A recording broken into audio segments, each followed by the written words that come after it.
এই সংসারে দুই ধরনের মানুষ দেখা যায়, এক সরল, দুই জটিল। এবার এই যে সরল ব্যক্তি থাকে তাদের এই সমাজ দুর্বল মনে করে। এমনিতে দেখতে গেলে জলও সরল, বায়ুও সরল। ওনারা যেদিকে চাইবেন প্রবাহিত হতে পারেন, এনাদের যে আকার দেবেন সেটাই ধারণ করবেন। কিন্তু এরা বাস্তব রূপ ধারণ করলে তখন কি হয়? এই জল এমন এক ধারায় পরিণত হয় যে অনেক বড় বড় পাথরকে খণ্ডিত করে দিতে পারে। এই বায়ু এমন এক চক্রবাতে পরিণত হয় যা সংসারে বিনাশ ডেকে আনে। তাই যে ব্যক্তি সরল তার সরলতাকে সম্মান করুন, তাকে সম্মান করুন, তাকে ভালোবাসা দিন। আর আমার সাথে ভালোবেসে বলুন, রাধা রাধা। খেলা খেলতে কে না ভালোবাসেন? আমরা প্রত্যেকেই যখন সময় পাই, সুযোগ পাই, তখনই আমরা কোনো খেলা খেলি।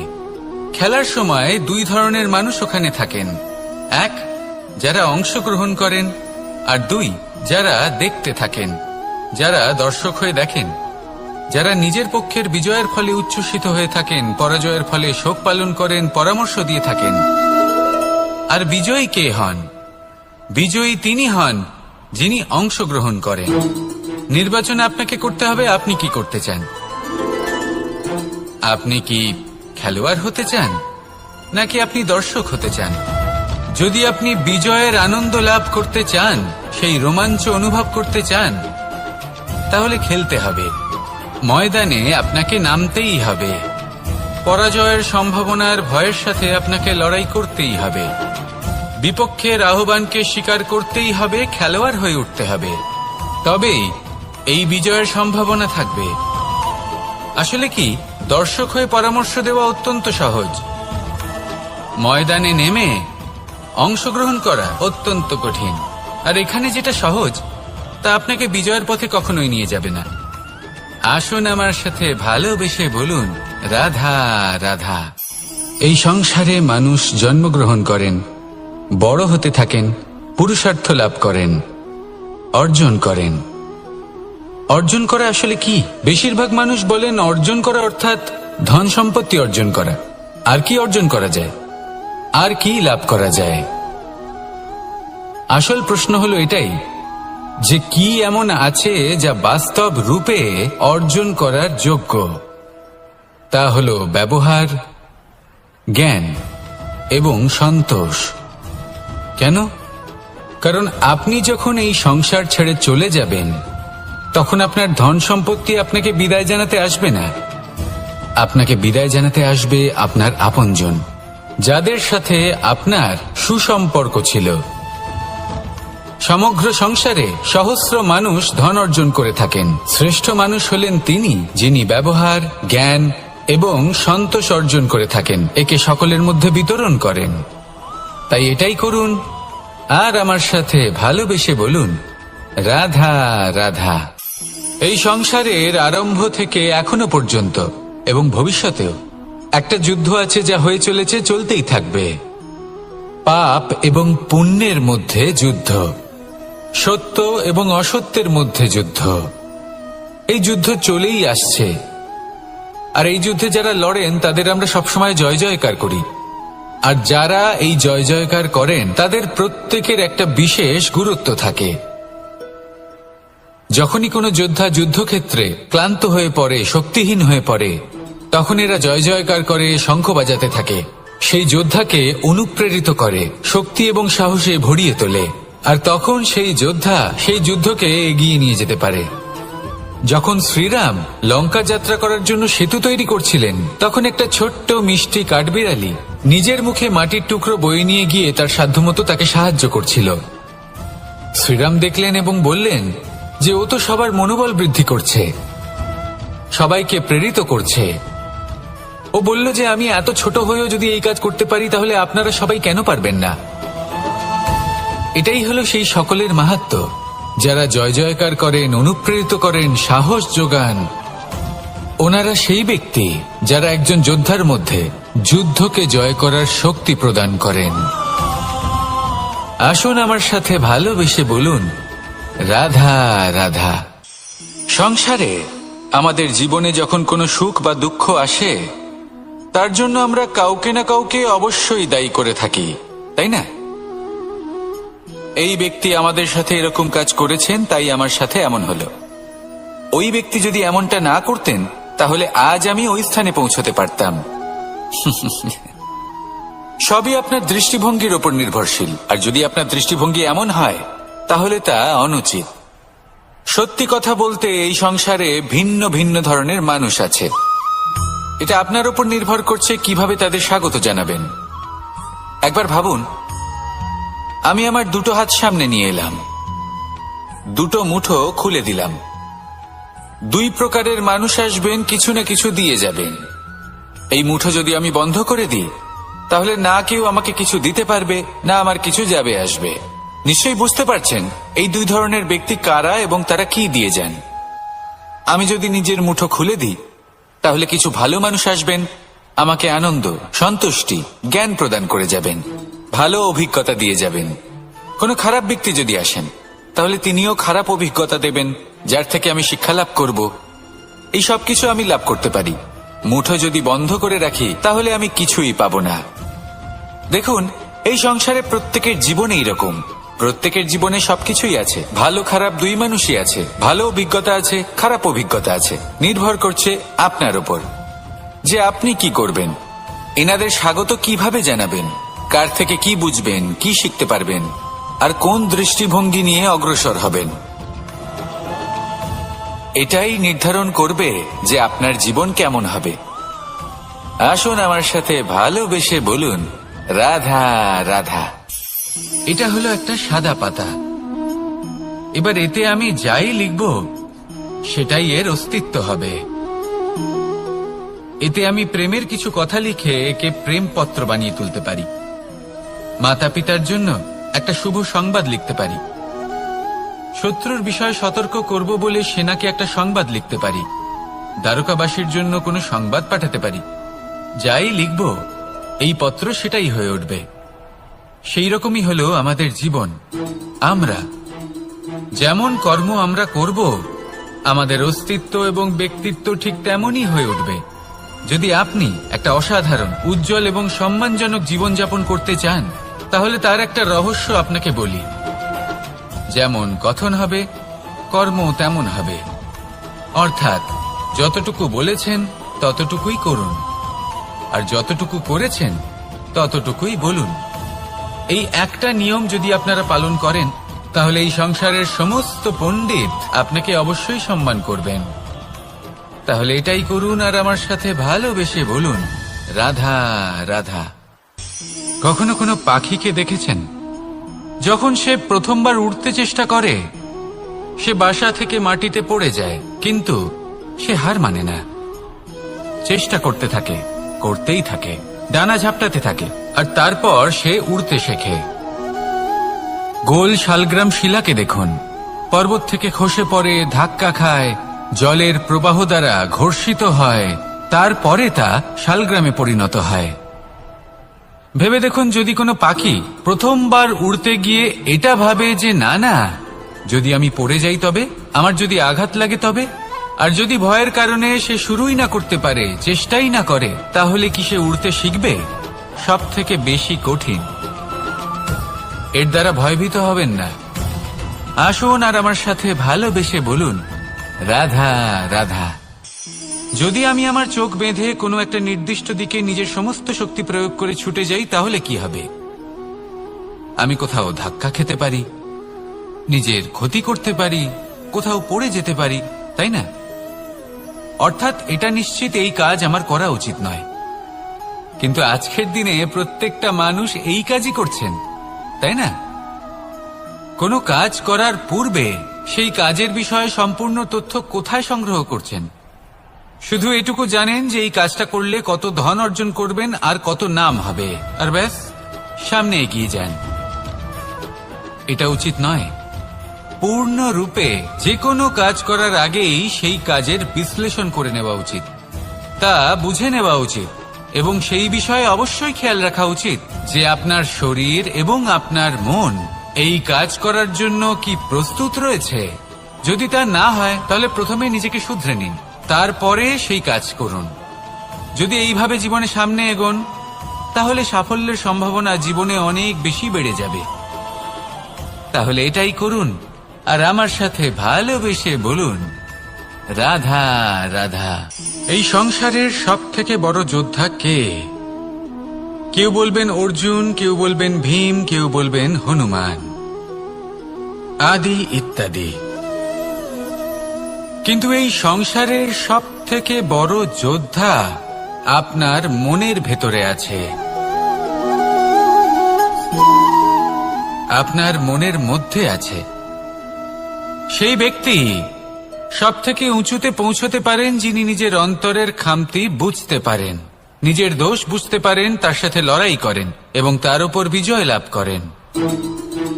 যে ব্যক্তি এটা শিখতে পারেন, যে ব্যক্তি এটার উপর জয়লাভ করতে পারেন, তিনি হলেন সব থেকে বেশি শক্তিশালী, সব থেকে বেশি বীর এবং সব থেকে বেশি পরাক্রমী ব্যক্তি। আমরা সকলে এই সংসারকে পাল্টাতে চাই। তার জন্য প্রথম পদক্ষেপ আপনাকে নিতে হবে, নিজেকে দোষমুক্ত করতে হবে। যদি মানুষ নিজের অন্তরের দোষ বুঝতে পারেন এবং নিজেকে দোষমুক্ত করতে পারেন, তাহলে এই সংসার নিজে থেকেই দোষমুক্ত হয়ে যাবে, তাই না? তাহলে নিজেকে দোষমুক্ত করুন আর আমার সাথে ভালোবেসে বলুন, রাধা রাধা। মানুষের জীবন সবসময় ন্যায় আর অন্যায়ের মাঝে ঘুরপাক খেতে থাকে। প্রত্যেক মানুষের মনে হয় কোথাও না কোথাও তার সাথে অন্যায় হচ্ছে। কেউ বলেন যে ভাগ্য আমার সাথে অন্যায় করেছে, কেউ আবার বলেন এই সংসার আমার সাথে অন্যায় করেছে। আর প্রত্যেকেই ন্যায় বিচার চাইতে বৈঠক দাবি করে বসেন। কখনো এই বিচার গৃহে যান, আবার কখনো ওই বিচার গৃহে।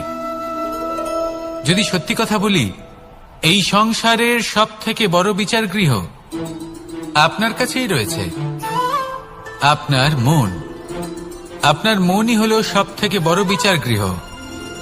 এ খুব ভালো করেই জানে কি শুদ্ধ আবার কি অশুদ্ধ, এর শুভ অশুভর জ্ঞান রয়েছে, এ সব জানে। দেখতে গেলে প্রত্যেকটা মানুষ যদি নিজের মনের কথা শোনেন, তাহলে তিনি ভালোভাবেই বুঝতে পারবেন তিনি কি উচিত করেছেন আর কি অনুচিত। দিনে একবার রাত্রের নিদ্রায় যাওয়ার পূর্বে নিজের সাথে বসুন, চোখ বন্ধ করুন আর বিচার করুন আজ আপনি কি উচিত করেছেন আর কি অনুচিত। আপনার মন সঠিক বিচার তখনই করে দেবে। আসুন আমার সাথে ভালোবেসে বলুন, রাধা রাধা। আপনি কখনো কোনো পাথরের বুক চিরে বয়ে চলা কোনো নদী দেখেছেন? পাথর নদীর সামনে নত হয়ে যায়, তাকে বাধা দিতে চেষ্টা করে কিন্তু কখনো বাধা দিতে পারে না। এই নদী হলো ততটাই শক্তিশালী, কিন্তু এর আরম্ভ কোথা থেকে হয়? দূরে কোথাও কোনো পর্বতের চূড়াতে এক বিন্দু জল ঝরে পড়ে আর তার সাথে হিম গলিয়ে দেয়। তারপর জলের শক্তি বৃদ্ধি পায়, তারপর অনেক বিপদের সম্মুখীন হয় আর অনেক ধরনের বাধা সে অতিক্রম করে। তার শক্তির এতটাই বৃদ্ধি হয় যে তাকে বাধা দেওয়া একেবারেই অসম্ভব ব্যাপার হয়ে যায়। দেখুন, নদী তো মহান বটেই, কিন্তু তাকে মহান করে তুলেছে কে? সেই সকল বিপদ যার থেকে ও কখনো পালায়নি। সেইভাবেই আমাদেরও বিপদ থেকে পালিয়ে গেলে হবে না, তার সম্মুখীন হতে হবে সাহসের সাথে, পূর্ণ শক্তি প্রয়োগ করে। তবেই আমরা শিখতে পারবো, তবেই আমরা সামনে এগোতে পারবো। যদি আপনি জীবনে কুন্দন হয়ে উঠতে চান, তাহলে জ্বলন সহ্য করতেই হবে। আসুন আমার সাথে ভালোবেসে বলুন, রাধা রাধা। এ হলো গোলাপ ফুল। একে আমরা সকলেই চিনি। সমগ্র সংসার ভালোবাসে এই পুষ্পকে। এই ফুল দেখতেও সুন্দর। সবথেকে বেশি গুরুত্বপূর্ণ কথা হলো এর সুগন্ধ, যা দূর দূরান্ত থেকে ব্যক্তিদেরকে আকৃষ্ট করে। এই সুন্দর পুষ্প একটু মন দিয়ে দেখলেই দেখা যায় এর নিচে কাঁটা রয়েছে। এই সংসার বলে, এ প্রকৃতির কেমন রচনা, এত কোমল পুষ্প, এটা কি তীক্ষ্ণ কাঁটা সহ প্রস্ফুটিত হয়? এটাই হলো জীবনের সত্য। আমাদের অন্তরের সদ্গুণ সেগুলিও এই ফুলের মতোই সুন্দর। সংসার এর সৌন্দর্য দেখতে পায়, এর সুগন্ধ চতুর্দিকে ছড়িয়ে পড়ে। কিন্তু এই সদ্গুণ জাগ্রত করে তোলার জন্য কঠোর পরিশ্রম করতে হয়, প্রতিনিয়ত চেষ্টা করে যেতে হয়। তাই জন্য যদি আপনি জানেন আপনার পথ উচিত কিন্তু তা কাঁটায় পরিপূর্ণ, তাহলে থামবেন না, চলতে থাকুন। একবার যদি অন্তরের সদ্গুণ জাগ্রত হয়, তাহলে এই সংসার এই সৌন্দর্য দেখবে আর সুগন্ধে আকর্ষিত হয়ে আপনার কাছে আসবে। এই মন, এই জীবন প্রসন্ন হয়ে বলবে, রাধা রাধা। মোহনের বাঁশির এই সুর, এই সঙ্গীত কার না পছন্দ হয়, সবারই খুব ভালো লাগে। এবার এই সুর আসে কোথা থেকে? কেউ বলবেন কৃষ্ণের হৃদয় থেকে। সত্য কথা, এই সুর হৃদয় থেকে নির্গত হয় এবং প্রকট হয় এই বাঁশি থেকে। এই বাঁশিটাকে দেখুন, এই ছিদ্রগুলি দেখুন, প্রত্যেকটা সুর থেকে নিজস্ব একটা স্বর নির্গত হয়। এবার যে ব্যক্তি এই সমস্ত সুর এবং স্বর বুঝতে পারেন, এতে নিপুণ, তিনি এই বাঁশির দ্বারা যে সুর নির্গত করবেন তা তো মধুর অবশ্যই হবে। এবার জীবনের সাথেও কিছুটা এরকমই ঘটে। জীবনের কিছু নীতি থাকে, অর্থ, কুটুম্ব এবং আধ্যাত্মিক। যদি জীবনের প্রত্যেকটা মুহূর্ত সুখময় হয় এরকম আপনি চান, তাহলে এই তিনটি নীতিতে আপনাকে নিপুণ হতে হবে। কোনো একটি বিশেষ নীতির প্রতি যদি আপনি বেশি ঝুঁকে পড়েন, তাহলে বাকি দুই নীতি থেকে যা সুখ লাভ করা সম্ভব তা পারবেন না। ধন অর্জন করতে হবে পরিবারের জন্য, পরিবারের সুখ মনের শান্তির জন্য, মনে শান্তির প্রয়োজন মনের শুদ্ধতার জন্য। যখন এই মন শুদ্ধ হবে, জীবন শুদ্ধ হবে, পবিত্র হবে, সুন্দর হবে এবং ভালোবেসে বলবে, রাধা রাধা। জল, এ হলো জীবনের আধার পঞ্চতত্ত্বের মধ্যে একটি, আর অত্যন্ত বিশেষ। এর থেকে অনেক বড় শিক্ষা পাওয়া যায়। এই জল, গন্তব্যের বিষয়ে এর স্পষ্ট ধারণা আছে। ও জানে ওর লক্ষ্য কি, আর প্রয়াস করে ততদূর সে পৌঁছেও যায়। এটি পর্বত থেকে বয়ে নিচে নেমে আসে, নদীর সাথে সমাহিত হয়ে তার সাথে বয়ে চলে, চিরসবুজ বনানী গড়ে তোলে, প্রাণীদের তৃষ্ণা নিবারণ করে, সামনে এগিয়ে চলে, মানুষের সাথে মিলিত হয়। যারা একে বাঁধের মধ্যে বেঁধে রাখতে চেষ্টা করে, সে বন্দি দশাতেও থেকে যায়, মানুষের কল্যাণ করে। তারপর বাঁধ থেকে মুক্তি পেয়ে এগিয়ে চলে, কোথাও ধাক্কা খায়, কোথাও বাধা পড়ে, কোথাও যদি পথ খুঁজে না পায় তাহলে পথ খুঁজেই নেয়, আর যেখানে পথ থাকে না সেখানে পথ বানিয়ে নেয়, আর শেষ পর্যন্ত নিজের লক্ষ্যে পৌঁছেই যায়, অর্থাৎ সমুদ্রে গিয়ে সমাহিত হয়ে যায়। আমাদেরও কিছুটা এরকমই হয়ে উঠতে হবে। যেখানেই যাবেন সকলের কল্যাণ করুন, সামনে এগোন। আপনি কোথাও পড়ে গেলে, ধাক্কা খেলে আঘাত লাগবেই, উত্থান পতন লেগেই থাকে। সামনে এগোতে থাকুন। কোথাও পথ না পেলে তা খুঁজে নিন, কোথাও পথ না থাকলে তা বানিয়ে নিন। নিজের গন্তব্যের কথা সবসময় মনে রাখুন। শেষ পর্যন্ত নিজের মোক্ষ লাভ আপনি অবশ্যই করবেন। আর আমার সাথে ভালোবেসে বলুন, রাধা রাধা। জীবনের প্রত্যেক মুহূর্ত আমাদের কিছু না কিছু শিক্ষা দেয়, নির্ভর করছে আমাদের দৃষ্টিভঙ্গির উপর। যেমন নদী হলো আমার অত্যন্ত প্রিয়, নদীতে ভ্রমণ করতে আমার খুব ভালো লাগে। কি বলেন? নদীতে সবসময় নতুন কিছু থাকে, ও পুরনো কিছুই নিয়ে বসে থাকে না, সবসময় প্রবাহমান, কখনো থামে না। ততক্ষণ থামে না যতক্ষণ না সাগরে গিয়ে সমাহিত হচ্ছে। ঠিক এইভাবেই আমাদেরও উচিত নিজের জীবন অতিবাহিত করা, নদীর মতো, প্রত্যেক মুহূর্ত নতুন। তাই সেইভাবেই জীবন যাপন করুন। পুরনো কিছুই একত্রিত করে রাখবেন না, বিগত স্মৃতির মাঝে নিজেকে হারিয়ে ফেলবেন না। এই যে বর্তমান, এই যে মুহূর্ত, সেটাই হলো সর্বশ্রেষ্ঠ। এর মাঝেই জীবন যাপন করুন। নদীর মতো প্রবাহমান হতে শিখুন। আপনি শিখে গেলে তাহলে মনে রাখবেন, আমার আপনার মাঝে বিচরণ করতে বড়ই ভালো লাগবে। যে ব্যক্তি আনন্দের সাথে জীবনের প্রত্যেকটা মুহূর্ত অতিবাহিত করে কোনো চিন্তা ছাড়াই, প্রবাহমান হয়, কখনোই থামে না, যতক্ষণ না মুক্তি লাভ করছেন, এমন ব্যক্তির মধ্যেই রাধাকৃষ্ণ বসবাস করেন। তাহলে আসুন আমার সাথে ভালোবেসে বলুন, রাধা রাধা। আমাদের জীবনে গুরুজনেরা, জ্ঞানী মানুষজন সবসময় একটা কথা বলেন, ধৈর্য ধরো। শুধুমাত্র দুটো শব্দ, কিন্তু কতটা বিশাল সেটা বোঝার চেষ্টা করুন। ছোট একটা অস্ত্র হাতে নিন এবং একটা বিশাল পর্বতে নিরন্তর প্রহার করতে থাকুন। ধৈর্য ধরে সেই কাজ করতে থাকুন। এমন একদিন আসবে, এই বিশাল পর্বতে আপনি একটা পথ তৈরি করবেন।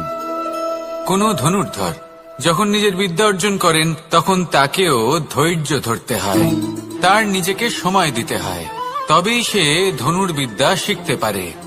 সেইভাবে আমাদের জীবনেও ধৈর্য ধরার খুব প্রয়োজন। পরিবারে ধৈর্য রাখতে পারলে তাহলে আস্তে আস্তে দেখবেন প্রেম বৃদ্ধি পাচ্ছে। সমাজে যদি ধৈর্য রাখতে পারেন, তাহলে আস্তে আস্তে এই সমাজ আপনাকে সম্মান করবে। যদি নিজের জীবনে ধৈর্য রাখতে পারেন, তাহলে নিজে থেকেই আত্মবিশ্বাস বাড়বে, নিজের বিকাশ হবে। জীবনে সবই সম্ভব যদি ধৈর্য রাখতে পারেন। হয়তো আস্তে আস্তে হবে, কিন্তু হবে অবশ্যই। শুধু ধৈর্য রাখুন, কারণ ধৈর্যই সব থেকে বড় পুঁজি। আসুন আর আমার সাথে ভালোবেসে বলুন, রাধা রাধা। আমাদের জীবনে যখনই আমরা কোনো বড় দায়িত্বের সম্মুখীন হই, তখন আমরা তার থেকে দূরে পালাই, আর এই অজুহাত দিই যে না না, এত বেশি ভার বহন করার যোগ্যতা আমার নেই, আমি করতেই পারবো না। দেখুন, এই সংসারে ভিন্ন ভিন্ন ধরনের গাছ আছে, ছোট গাছ, বড় গাছ, কিন্তু বটগাছের মতো বড় এবং নিবিড় গাছ আর একটাও নেই। সে নিঃস্বার্থভাবে এই সংসারকে সেবা করে যায়, ছায়া প্রদান করে, শীতলতা প্রদান করে। আর যখন এমন সময় আসে যখন তার ওপর বোঝা অত্যন্ত বেড়ে যায়, সে কিন্তু কোনোভাবেই ভেঙে পড়ে না।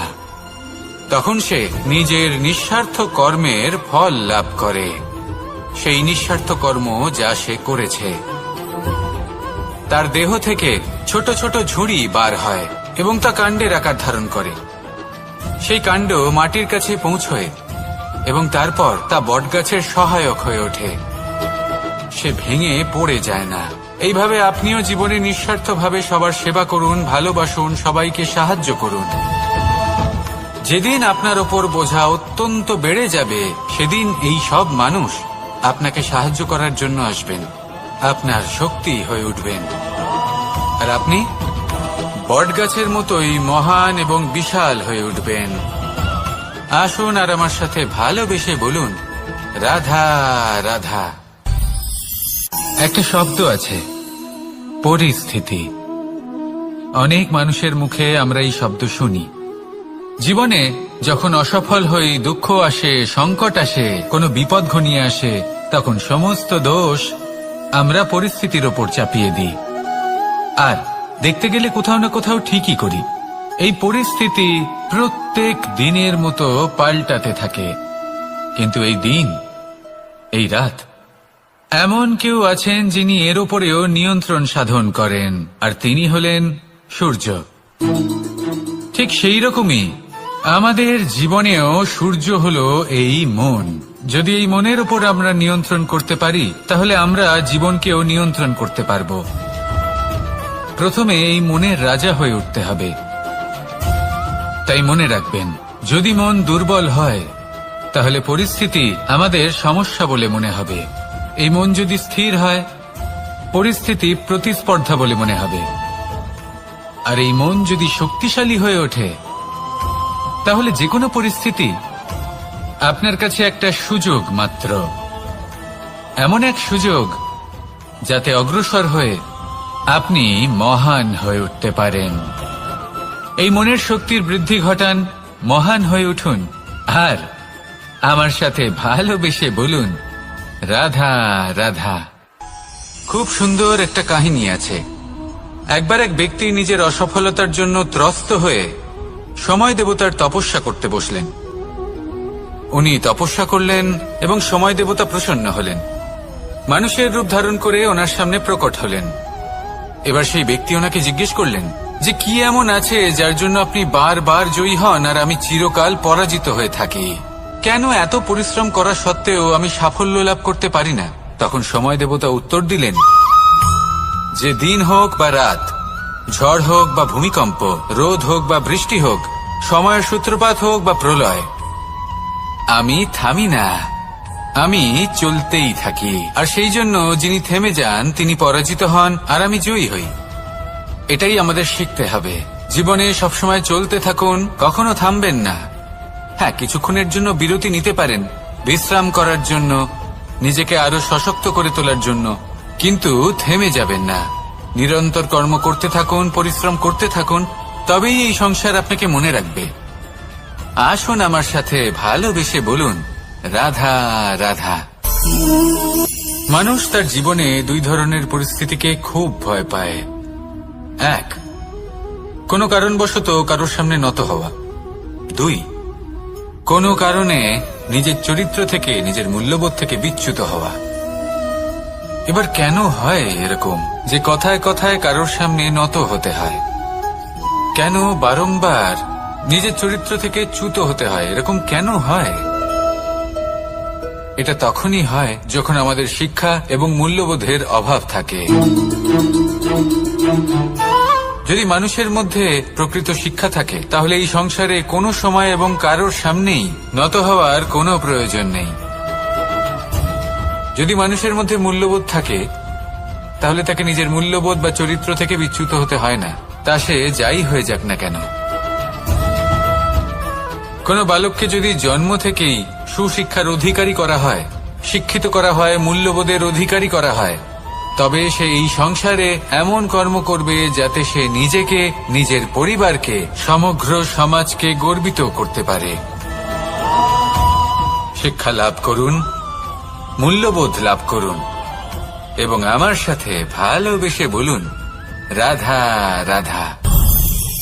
আমাদের সকলের জীবনে একটা লক্ষ্য থাকে যেটা আমরা লাভ করতে চাই। ঠিক যেন একটা প্রতিস্পর্ধা বিদ্যমান যে কে সব থেকে আগে নিজের লক্ষ্যে পৌঁছতে পারবে। আর সেই জন্য আমরা সকলেই খুব তাড়াতাড়ি এগোতে চেষ্টা করি, বড় এবং দীর্ঘ পদক্ষেপ ফেলি যাতে তাড়াতাড়ি নিজের লক্ষ্যে পৌঁছতে পারি। কিন্তু এক অত্যন্ত গুরুত্বপূর্ণ বিষয় আছে, সবসময় লক্ষ্য সামনে থাকবে না, কখনো কখনো তা খুঁজতে হয়। এই যাত্রা খুব কঠিন হতে পারে। আর ঠিক এই কারণেই সবসময় দ্রুত গতিতে চলা বা তাড়াতাড়ি পথে চলা সেটা আবশ্যক নয়। তার থেকেও বেশি গুরুত্বপূর্ণ হলো ভেবেচিন্তে তারপর পথ চলা। যদি ভেবেচিন্তে পদক্ষেপ ফেলেন, চলতে পারেন, তাহলে সেটাই সর্বশ্রেষ্ঠ পদক্ষেপ। কখন কোন দিকে যেতে হবে, কখন কোথায় দিক পাল্টানো যাবে না, কখন গতি বেশি রাখতে হবে, কখন কম, কখন থামবো, কখন চলবো, এই সব কিছুর বিষয়ে জ্ঞান অত্যন্ত গুরুত্বপূর্ণ এবং ভেবে চিন্তে চলতেই হবে।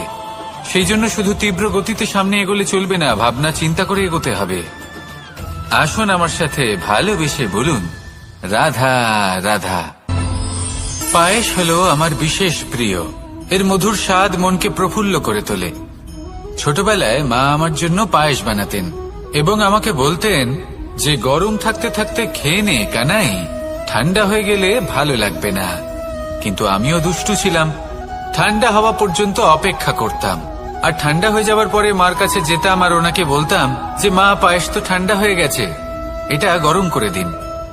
তখন মা হাসতেন আর বলতেন যে পায়েস না হয় আমি আবার গরম করে দেব কানাই, কিন্তু এর মধুর স্বাদ, সেই মিষ্টত্ব, সেই সুবাস, সেটা আবার ফিরে আসবে না।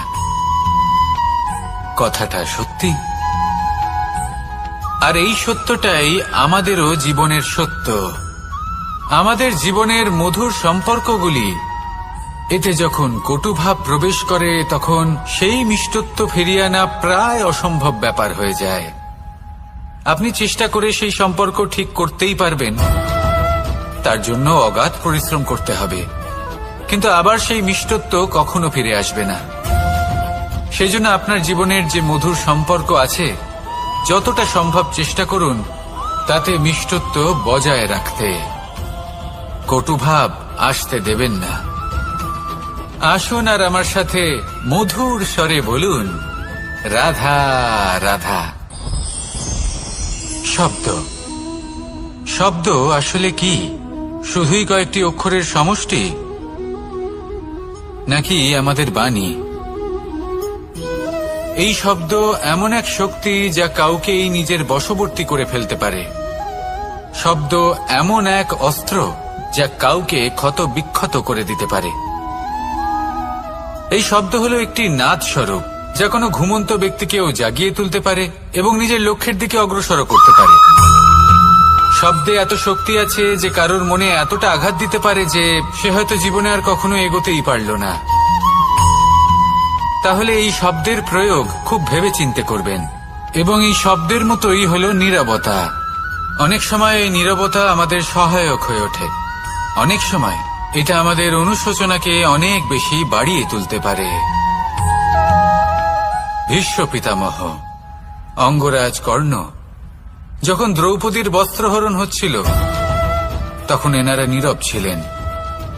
দুর্যোধনের বিরোধিতা করেননি, ওকে বাধা দেননি। আর তারপর কি হলো সেটা আপনারা সকলে জানেন। দেখতে গেলে নীরবতা চুপ করে থাকা, কিন্তু যদি কোনো দুষ্টের সামনে চুপ করে থাকেন, যদি তার বিরোধিতা না করতে পারেন, তাহলে এই নীরবতাই অনেক বড় পাপের আকার ধারণ করে। মনে রাখবেন আর আমার সাথে ভালোবেসে বলবেন, রাধা রাধা। আভূষণ। কার না ভালো লাগে এই আভূষণ? আমরা পরিশ্রম করি, ধন অর্জন করি আর আভূষণ কিনে থাকি, কখনো নিজের জন্য, কখনো বা তাদের জন্য যাকে আমরা ভালোবাসি, বা তাদের জন্য যাকে আমরা সম্মান করি। হয়তো সেই জন্যই সীতা চূড়ামণি ধারণ করেছিলেন এবং আমি সামন্তকমণি। কিন্তু এটাই কি সেই প্রকৃত আভূষণ যা আপনার মূল্য বৃদ্ধি করে? না। শ্রীরামের আভূষণ হল ওনার নম্র ভদ্র ব্যবহার। মাতা সীতার আভূষণ হল ওনার সততা, ওনার নিষ্ঠা, ওনার ত্যাগ।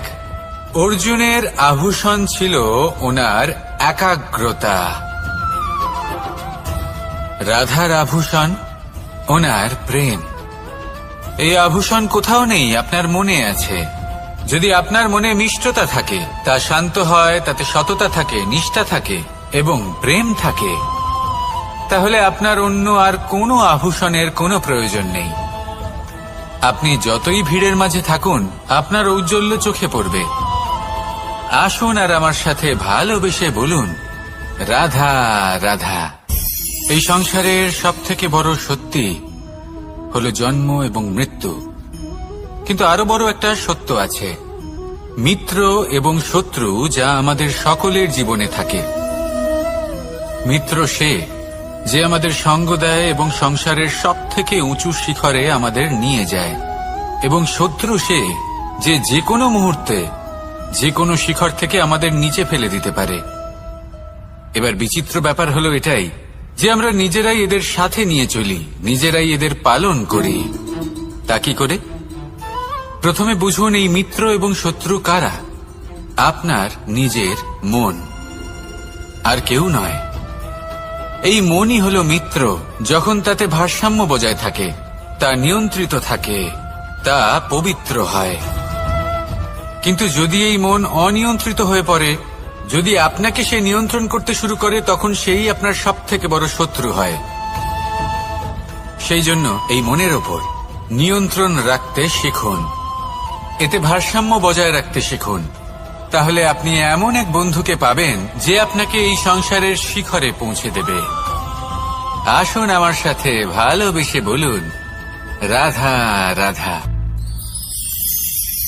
ঈশ্বর আসলে কে? সংসারের বেশিরভাগ মানুষের কাছে ঈশ্বর হলেন এই সংসারের রচয়িতা, পালনকর্তা। কারোর কাছে উনি জ্ঞাতা, কারোর কাছে উনি হলেন আস্থার প্রতীক, আবার কারোর জন্য শুধুমাত্র অন্ধ বিশ্বাস।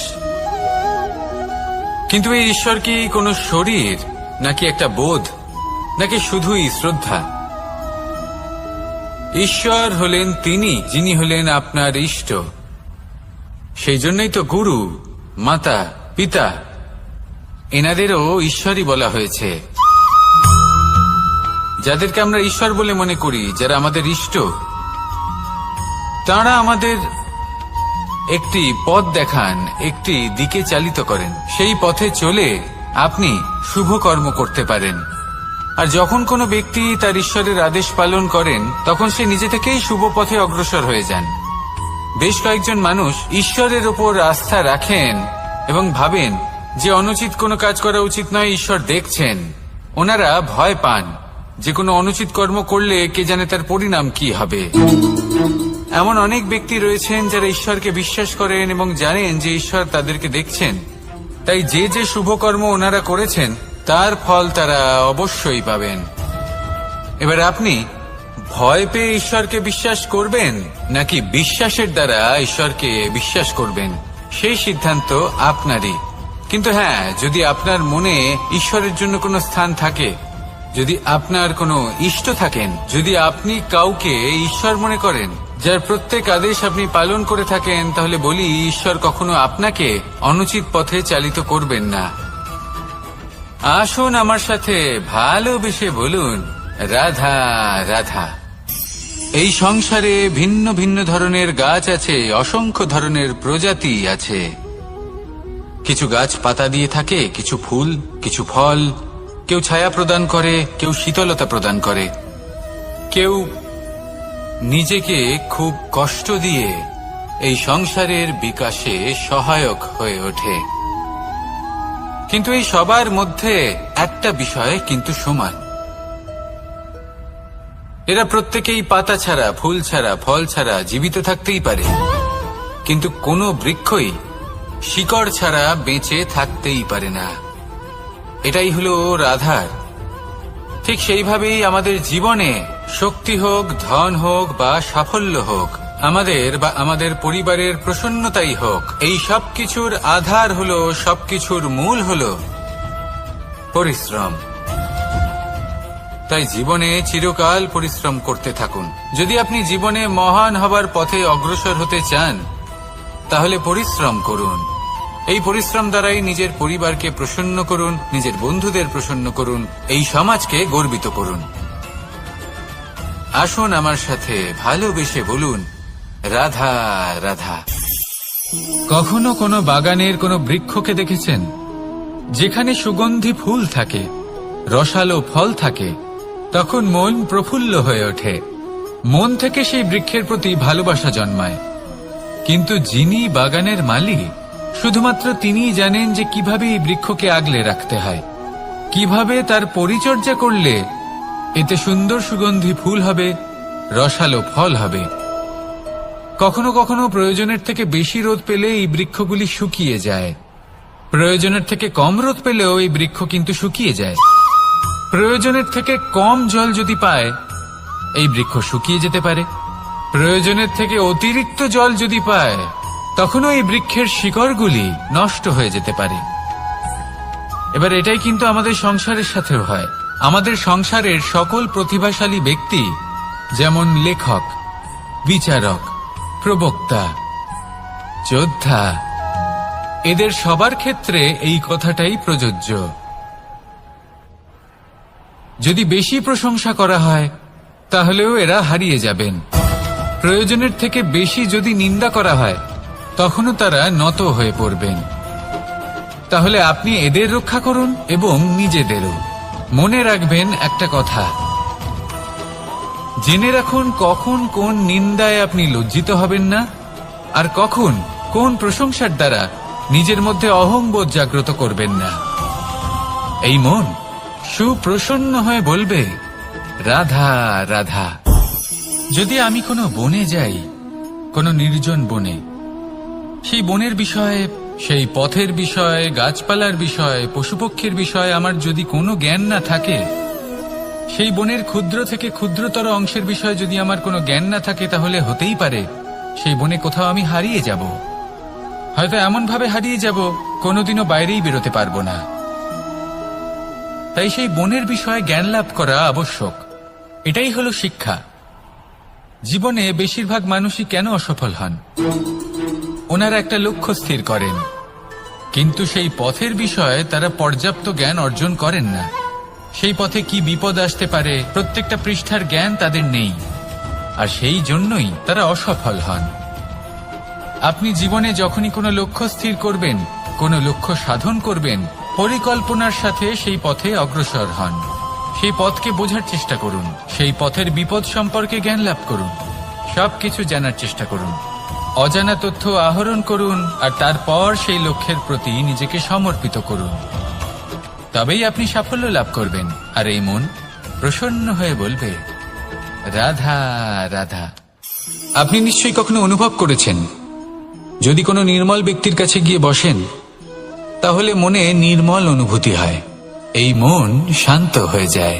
সেইখানেই কোনো দুশ্চরিত্র মানুষের কাছে গিয়ে বসলে এই মন বিচলিত হয়ে যায়। কারণটা কি?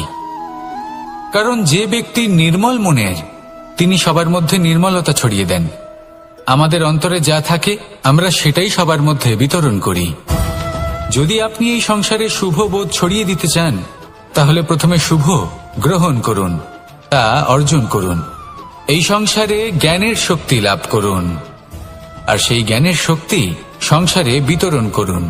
শান্তি এবং সন্তোষ প্রদান করুন। কারণ যেমন বীজ এই সংসারে বপন করবেন, তেমনই ফল আপনি লাভ করবেন। যেমন দেবেন তেমন ফিরেও পাবেন। এই সংসারে জ্ঞান প্রদান করুন, শান্তি প্রদান করুন, সন্তুষ্টি প্রদান করুন। এই সংসারে ভালোবাসা বিতরণ করুন, আর এই প্রেম ভাব নিয়েই বলুন, রাধা রাধা। বলুন, শ্রেষ্ঠ কে? রেশমের সুতো যিনি তৈরি করেন, নাকি তিনি যিনি এই সুতো দিয়ে বস্ত্র তৈরি করেন? নিশ্চিতভাবে যিনি বস্ত্র বানান। এবারে বলুন, শ্রেষ্ঠ কে? নদী তটে মাটি ছড়িয়ে রেখে দেয় যে বান, নাকি সেই মাটি একত্রিত করে তাই দিয়ে যিনি মূর্তি বানান সেই মূর্তিকার? নিশ্চিতভাবেই মূর্তিকার। এবারে বলুন, শ্রেষ্ঠ কে? দেবতা আর দানবের সেই দল, যারা অমৃত পাওয়ার জন্য এর অবসান ঘটায়। রাধা রাধা। সংসারে সব থেকে কঠিন কাজ কি? কেউ বলবেন পর্বত আরোহণ করা, কেউ বলবেন সাঁতার কাটা, কেউ বলবেন আকাশে ওড়া। কিন্তু বাস্তবে সত্যি কি এগুলি কঠিন? আসলে যদি দেখা যায় তো এগুলি কিছুটা আলাদা। যে কাজ আমরা করতে অভ্যস্ত নই, আমরা তাকে কঠিন ভেবে নিই। যেমন সাঁতার কাটা আলাদা, পাহাড়ে ওঠার কলা আলাদা, আকাশে ওড়ার কলা আলাদা। যেমন কিছু মানুষ গণিত আর বিজ্ঞানকে কঠিন ভেবে নেয়, কিন্তু বাস্তবে এটা সাহিত্যের থেকে কিছুটা ভিন্ন, কঠিন নয়। দেখুন, এই সংসারে কঠিন কিছুই নেই, শুধু একে অপরের থেকে কিছুটা ভিন্ন। যেমন কোনো মানুষ হন, সম্পর্ক হোক, কারোর চিন্তাধারা বা বিচার বুদ্ধি হোক, কখনো কখনো আমরা বুঝতে পারি না, কারণ আমাদের চিন্তাধারা ও বিচার বুদ্ধির থেকে সেগুলি আলাদা। কিন্তু যদি এটা বুঝে নেওয়া যায় যে সেটা কঠিন নয়, একটু ভিন্ন মাত্র, তাহলে অনেক সম্পর্ক বাঁচানো যেতে পারে। রাধা রাধা। আপনি কখনো কোনো পাখি দেখেছেন? তীব্র বায়ু, ভয়ানক বর্ষা, হিংস্র জীব একাধিকবার তাদের বাসা নষ্ট করে দেয়, কিন্তু তাও সে ঝড়ের সাথে ঝগড়া করে না। সে কখনো বর্ষাকে হিংসে করে না, আর না সে হিংস্র পশুদের ওপর প্রতিশোধ নেয়। সে শুধু স্থান পরিবর্তন করে, অন্য কোনো শক্ত ডালে আবার নিজের বাসা বানাতে উদ্যোগী হয়, আর তারপর সফল হয়ে নিজের পরিবার প্রতিষ্ঠা করে। আর তারপর কিছু মাসের মধ্যেই তার ছোট সন্তানদের আকাশে ডানা মেলে উড়তে দেখা যায়। অন্যদিকে একটি সাপ প্রহারের প্রতিশোধ নেওয়ার উদ্দেশ্যে মানুষের বসতিতে প্রবেশ করে, আর শেষে সে নিজেই মারা যায়। এই শিক্ষাই আমাদের মানুষদের জন্য প্রযোজ্য। প্রতিশোধের আগুনে মানুষ স্বয়ং ভস্ম হয়ে যায়, উত্থান থেকে পতনের দিকে নিয়ে যায়। তাই যদি জীবনে উন্নতি করতে হয় তবে পরিবর্তনের চিন্তা নিয়ে কর্ম করুন, নয়তো প্রতিশোধ আপনাকে রসাতলে তলিয়ে দেবে। রাধা রাধা। ফলটা দেখছেন আপনি? এটা সেই ফল যেটা গাছের সবচেয়ে উঁচু ডালে পাওয়া যায়, কিন্তু যখন এটা খসে পড়ে তখন এটা আকাশের দিকে যায় না যা ওপরে আছে, সে যায় সেই ভূমির দিকে যে নিচ থেকে তার দিকে তাকিয়ে থাকে। কেন? কারণ এই ফলের নিজের উচ্চতার ধারণা মাটির থেকে নিজের দূরত্ব দেখে হয়। এই ব্যাপারটাই আমাদের মানুষের জন্যও খাটে। যদি আপনি সম্পন্ন হন তাহলে তাদের সাহায্য অবশ্যই করবেন যাদের সামর্থ্য আপনার থেকে কম, যাদের সাহায্যের অত্যন্ত প্রয়োজন। আপনার সামর্থ্য বেশি কারণ তাদের আপনার থেকে সামর্থ্য কম। দেখুন, জীবনে আনন্দ শুধু বড় হওয়ায় নয়, বরং তাদের সাহায্য করেও আছে যারা কোনো কারণবশত আপনার থেকে নিচে রয়ে গেছেন। আর যখন একটা ফল এই কথাটা বুঝতে পারে তখন আপনি নয় কেন? রাধা রাধা। সময় বড়ই বিচিত্র অনুভব দেয়। যখন অপেক্ষা করছেন তখন অনেক লম্বা হয়ে যায়। প্রতিটা মুহূর্ত একটা গোটা দিনের মতো মনে হয়।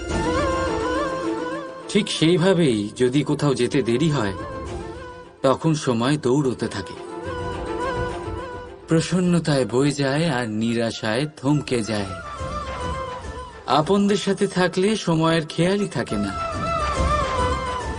শত্রুদের সাথে থাকলে সেই সময়ই খারাপ হয়ে যায়। কিন্তু এটাই কি সত্যি বাস্তব? না, সময় তো সময়ই হয়, নিজের গতিতেই চলে সে। শুধু সেই গতির আভাস আমাদের মানসিক অবস্থা অনুযায়ী বদলে যেতে থাকে। তাই এই সমস্যা সময়ের নয়, আমাদের মানসিকতা। তাই নিজেকে খুশি রাখুন, অন্যদেরও খুশি রাখুন। আগের সমস্ত ঘটনা ভুলে যান আর একটা উজ্জ্বল ভবিষ্যতের দিকে অগ্রসর হন। সময় সবসময় ভালোই লাগবে। প্রেম করুন সবার সাথে, সময় সবসময় সুখেই কাটবে। রাধা রাধা। অগ্নি জীবনে খুব মহত্বপূর্ণ হয়। এই অগ্নি, এই অগ্নি উজ্জ্বলতা হয়ে আমাদের জীবিত রাখে। কিন্তু ভাবুন, যদি এই উজ্জ্বলতা ক্রোধের অগ্নি হয়ে দিকভ্রষ্ট হয় তাহলে কি হবে? একটা ছোট পাতা দিয়ে শুরু করে গোটা বনকে ছারখার করে দিতে পারে। ঠিক সেরকমই মানুষের ক্রোধের আগুনও অন্যদের তো ভস্ম করেই, কিন্তু তার পূর্বে স্বয়ং নিজেকেই ভস্ম করে দেয়। তাহলে কি করা যায়? কি করে নিয়ন্ত্রণ করা যায় তাকে? উত্তর হলো তাতে জল ঢেলে দিয়ে, জলের মতো বইতে দিন কি। ঠিক সেইভাবে যেমন সূর্য নিজের অগ্নিকে তেজ বানিয়ে আপনার কাছে পৌঁছে দেয়। এটাই পার্থক্য সূর্যের অগ্নি আর ক্রোধের অগ্নির মধ্যে। সূর্যের অগ্নি বিচ্ছুরিত হয়ে প্রতিফলিত হয়ে আসে, আর সেই জন্যই তাকে তেজ বলা হয়। অন্যদিকে আমাদের ক্রোধের আগুনের কোনো সীমাই থাকে না। তাহলে নিজের অন্তরের শক্তিকে ক্রোধের আগুন বানিয়ে জ্বালাতে চান, নাকি উজ্জ্বলতা বানিয়ে বিস্তারিত করতে চান? সিদ্ধান্ত আপনার। রাধা রাধা।